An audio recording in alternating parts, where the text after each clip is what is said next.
Welcome back to the Coffee House Podcast, Episode 3. We're here to spill the tea on the latest happenings in the cannabis industry. I am your co-host, David. And I am Alyssa. Don't forget to like, share, and subscribe to our YouTube channel. And today, we have a very special episode. We're here with Dalton from Dakota Herb, one of the co-founders there. And like I said, man, I'm really excited. We have some great information coming up. So let's get it rolling.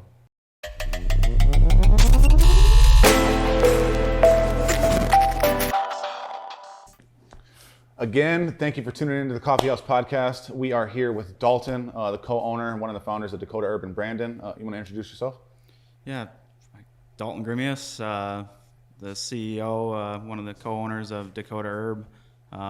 We've got 3 dispensaries open right now, 2 more to go, a couple cultivation facilities, and some manufacturing opportunities. So you guys are fully vertically integrated. That's the idea. You do it all, huh? What locations are open right now? So we have Brandon dispensary open, the Vermilion dispensary, and then Huron. Where are your other 2 going to be opening? Aberdeen, and then the south side of Sioux Falls. Do you have a tentative date for those? Or? Aberdeen's 60 days out, and then the south side of Sioux Falls one, ideally by end of summer. There you go.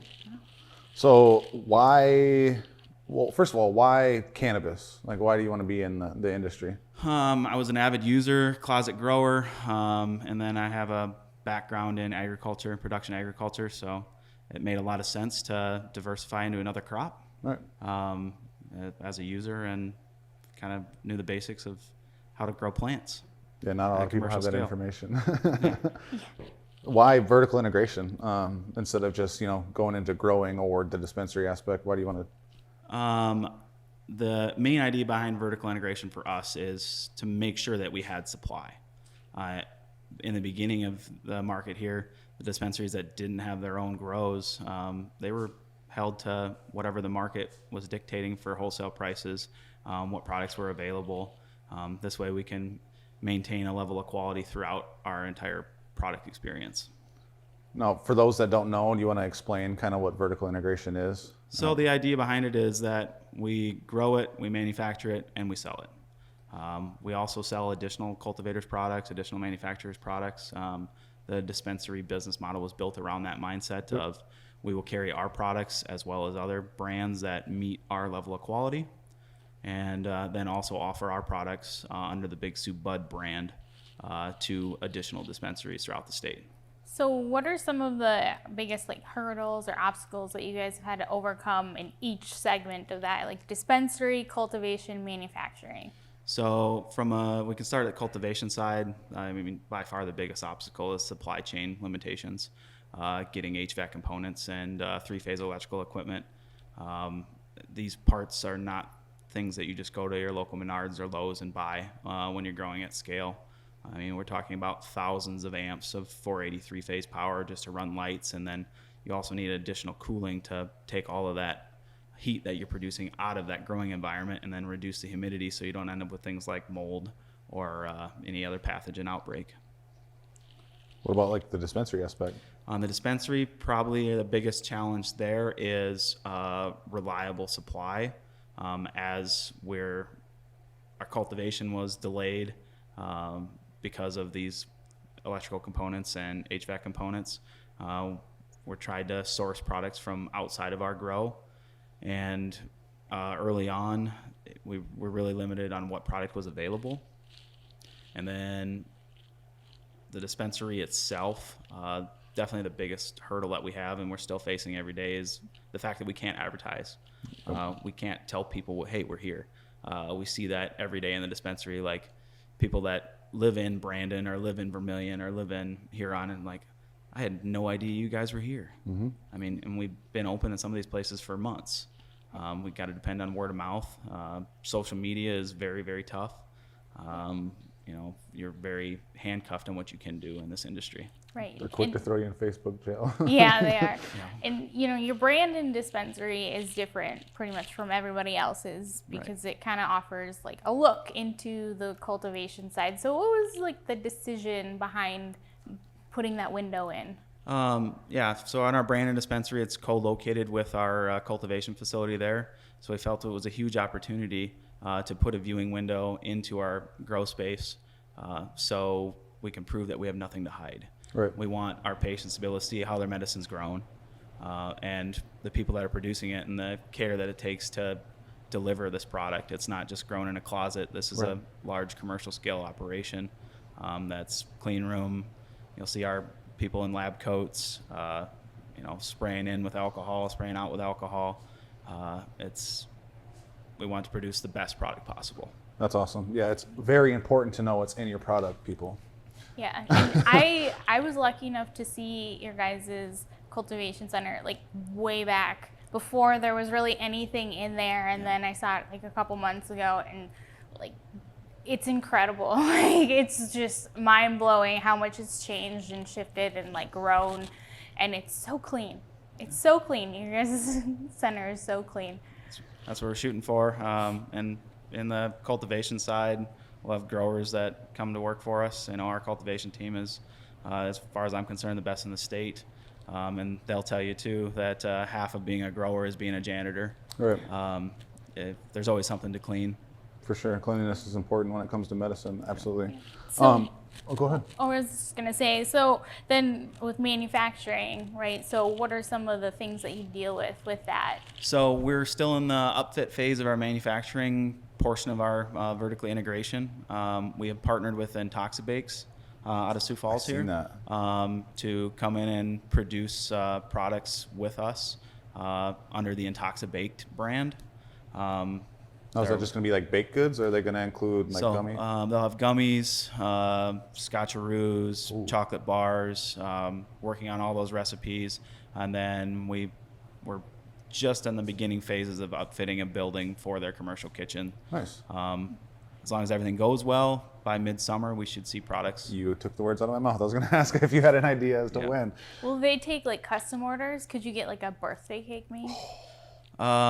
The problem with that is if we did custom orders, every product SKU has to be tested individually. Certainly could be done, but it would be very costly as the testing requirements is quite expensive. The patient would probably that'd be an expensive birthday cake. Absolutely. But that would be so Well, it'd awesome. be a fun birthday cake. Yes. For sure. So it sounds like you guys have a really high standard for everything. If you had to like keynote on like one or two things that actually sets you apart from everybody else, what would you have to say that they were? I can say what we hear from patients in the dispensary itself. We have a patient-first attitude, and we built this business on a medical mindset. If recreational did come, great, but we really want to cater to those medical patients and listen to their needs and not just try to push them out the door as fast as they can. We will take the time with the patients to answer any questions they may have. And I'm a strong proponent for not overselling. I would rather a patient comes in and buys a small amount to try, figure out what exactly they need versus loading them up with a half ounce of flour that may not fit their need. Right. So what do you do for like employee education with your bud tenders and that type of thing? So we did source our bud tenders from basically other dispensaries. A lot of them came from other dispensaries outside of South Dakota. And then we also put them through Leafly's has a training program. It was quite intensive on terpene profiles and really catering to that medical need. So take that and get their certification. And as new trainings become available, we're working on implementing those. That makes sense. That's big. I know a lot of dispensaries aren't requiring, one, for actual training, and two, to be certified in anything, whether that be a state certification or from a well-known entity in the cannabis business. Even if it is in another state, it's still pretty important. Kind of going off of that, what would you say someone can expect coming into one of your dispensaries, like from check-in to have a good day? It's not as intimidating as a lot of people think it is. We really do the best we can to make it an easy experience. We don't want to rush you in, rush you out. We'll take the time. From check-in, it's pretty simple. Bring your medical card, bring your driver's license. We'll set you up in the system, verify that your medical card is valid, and then admit you into the dispensary. Awesome. And answer any questions you have. Set you up with other products you're looking for, and you're out the door. Right. Kind of going back just a little bit, when it comes to your manufacturing, I know you said you're kind of just starting to get that uptick. Are there certain products that you're going to want to produce first? Are there ways that are you listening to like what patients want? Absolutely. A full spectrum edible, not just THC, is definitely what patients seem to be looking for. Yep. They don't want to just get high. They're looking for the medicinal benefits of the plant. Absolutely. All the additional cannabinoids, the terpenes, that actually have, full body effects. Yeah. So that's going to be our push to do a full spectrum. So is there like a process that maybe people can like submit suggestions for things that they'd like to see on the shelves? We haven't got that far yet, but what we do is we have a customer wait list. If customers looking for RSO or batter or something of that nature, we put them on a wait list. We've got just a simple binder at the dispensaries. When a product comes in, if they want us to call them, they give us their phone number, and we'll call them and say, hey, we have this product available if you're still interested. That's awesome, because I'm hopefully that sometime soon a lot of those products do start to come out, because I know, especially with the RSO, Rick Simpson oil, it's extremely beneficial for a lot of people with that extreme pain, and cancer patients specifically, and having that would be a huge alternative to being forced to smoke flower or take edibles or something that they aren't familiar with or don't necessarily want to do. Because with RSO, you can take just a tiny little bit and you're getting the same effects as if you're eating a whole bag of gummies. And you have options to apply it topically. Yep. Some people don't enjoy the high of edibles and maybe can't smoke, looking for other alternative consumption methods. So what would you say the average age of your patients are, or like were and then are now? We see patients from 18 years old to 80 years old. And I think looking at our patient demographics recently, we were in like 52, 53 was our average patient age. That, and then definitely skews towards the female side, which I think is really interesting. Are a lot of them like first time users, or have they used before, or? We see the full gamut of patients that are experts and have been consuming for a long, long time, know exactly what they're looking for, to the patient that maybe tried it once 30 years ago and their doctor recommended that they give this a shot. And those are the ones I enjoy the most. If I'm working behind the counter in the dispensary, is explaining to them how things have changed and the different consumption methods that are available. Absolutely. You have quite a few regular customers that are coming. Absolutely. You get to know patients that are in weekly, bi-weekly, and it's really fun to see how they light up when they can kind of pair with a bud tender, that they get to the point where they just trust what they recommend. Yep. And come back and hear feedback on the product and say, absolutely, that was perfect for me. I appreciate it so much. Whatever ailment that they have, we can make recommendations that, hey, this seems to help with this ailment. That's why the education is so important, man. It helps from the very beginning. All the way from, like you said, the check-in to leaving. Because if you have somebody that knows what they're talking about and what should work with what, and especially once you build that more than just on paper relationship with somebody, it's huge. And as far as recommendations and stuff like that go. And you mentioned that, talking to people about how marijuana's changed over the last 30 years, right? So as like a cultivator, and every product has to get tested, right? So could you maybe like walk us through a little bit of like that testing like process, like what that's like for you guys? So if we're growing and we get to a harvest, we have to submit that to Metric that we've harvested this group of plants. Every plant has its own individual ID tag. So as it's moving through the grow process from veg to flower to harvest, that's all tracked. And then we submit that batch of plants for testing. For example, we just harvested a table of one of our flagship strains, Reba, that half of it's going for fresh frozen to be manufactured, and then the other half will be dried and cured for flower sales. we actually have to break that out separately into 2 different tests. So we submit that batch for testing through Metric, the state seed to sale tracking program, and then pair with the testing facility that's available to us in the state.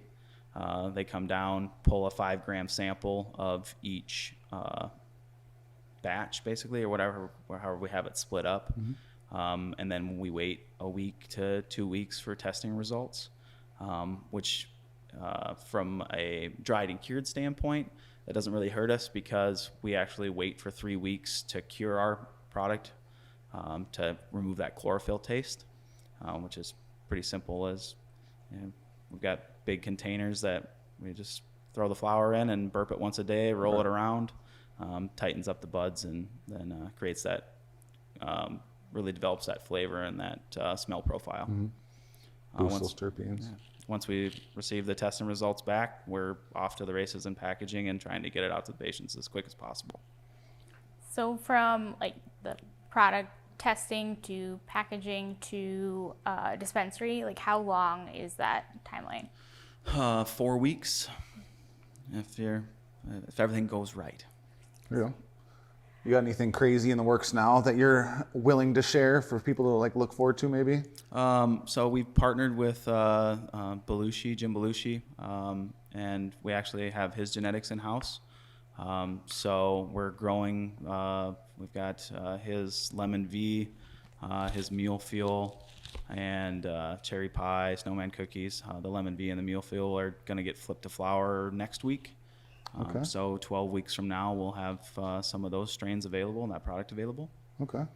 And then, our cultivators, we have Gorilla Glue, Sour Diesel, Blue Cookies, and then we've got some really interesting strains, some pre-98 Bubba Kush, and Purple Punch that are in flower currently. And we'll set additional tables of that once we proof out those strains. What about that Reba Fresh Frozen? What's that going to be made into, if you could say? We're looking at live rosin vape carts, bubble hash. Dude, that Reba was so good. Those pre-rolls were so good. I haven't tried them. It's a very lemony, piney strain. Definitely carries through. Yeah, citrusy for sure. Yeah. Maybe I'll have to give it a try. I love me a good sativa. Yeah. Allows me to stay productive enough for stuff like this. But so, like, kind of going back to vertical integration a little bit. Not very many people are doing that, and I mean, obviously there has to be some challenges towards it. So could you kind of give us some pros and cons to? I mean, the biggest con is the capital intensive nature of the business. Cultivation, manufacturing, dispensaries. Really, the way that the state licenses were set up, we had to commit to all of these properties and either buy or rent everything. And we've been sitting on some of these properties for a year plus, waiting for things to produce. Without any return, yeah. Without any return. Then the other con is keeping track of everything. Right. Not only do we have the dispensary problems, we also have the cultivation problems, and how to move product between the state or the metric seed to sale tracking program. It doesn't really seem like it was set up for us. For example, like if we grow something in Brandon and want to move it to the dispensary, we have to create a manifest in the seed to sale tracking program that we move this product from the cultivation to the dispensary, and it requires directions, and we have to put we walked 5 feet. And yeah. Really? I did not know that it was that specific. I don't think people realize how, I mean, being a former dispensary employee, like how ridiculous that it is, because I mean that's an extreme example, because I mean it's literally in the same building. Absolutely. But the fact that I'm sure you guys have to have it roomed out, like virtually. I mean, you got a sales floor, you got vaults, you got quarantine rooms, you got everything, and people don't understand how hard that is to. I mean, unless you've worked in it, you don't know, because especially with metric, like, for example, you have to say who you are, what vehicle you're taking, what route you're taking, turn by turn directions, where, like, how long you stopped at this stoplight, pretty much. And if you don't, and the state finds out about it, then you're possibly in trouble. So doing it and staying fully compliant is not easy, and I know that for a fact. And that's just from my experience in the dispensary. So I can only imagine having, everything, manufacturing, growing, and dispensary. Like, that's insane. Yeah, especially like seed to sale. So like if you have a batch that you're growing cultivation that's bad or something, like what do you do with metric? So you can submit it for remediation. You have the option to blast it with butane or to create maybe a distillate product or something out of that. We're not doing that. We'll just dispose of the product. If it's something that fails, then we'll just chalk it up as a loss. Gotcha. So as far as the cannabis industry, I've kind of asked everybody that we've had on the show so far. You've been around it for a while now, and I'm sure you've been to other states and seen like their industries and the progress that they've made over the years. Yeah. Are you happy with how the medical industry has been so far in the year and a half that we've had it, but 6 to 8 months that we've actually had it? I'm happy with the original administrative rules and what we voted on and approved to start with. The wanting to tinker with the rules when we've only been open for 6 months as a whole just seems like just creating additional hoops for us to jump through until we have everything figured out. Like moving the bar while everyone's trying to meet the bar is real tough to do. Do you think, and this may be an unfair question, not to you, but to who I'm going to refer it to, but do you think the state has provided people with adequate resources into building a successful business in this new industry? Or do you think, I mean, obviously there's always room for improvement, but I wouldn't say they necessarily set people up for failure, but I've been hearing a lot that, the state could do a lot better. I think there's definitely some challenges with, the state, the Department of Health, limited resources, I think is the biggest problem. I believe that they have put funding aside to hire additional staff and hopefully alleviate some of those concerns. And the sooner the better. Right. Patients waiting on cards for weeks, months. Is very unfortunate. And then, dispensary renewal licenses coming due, and hopefully they are staffed up well enough to meet those needs and not set anybody back.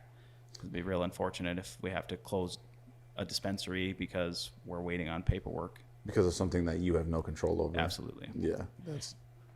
So with the dispensary license renewal, so like people who haven't used their license yet, like do they still have to pay to renew?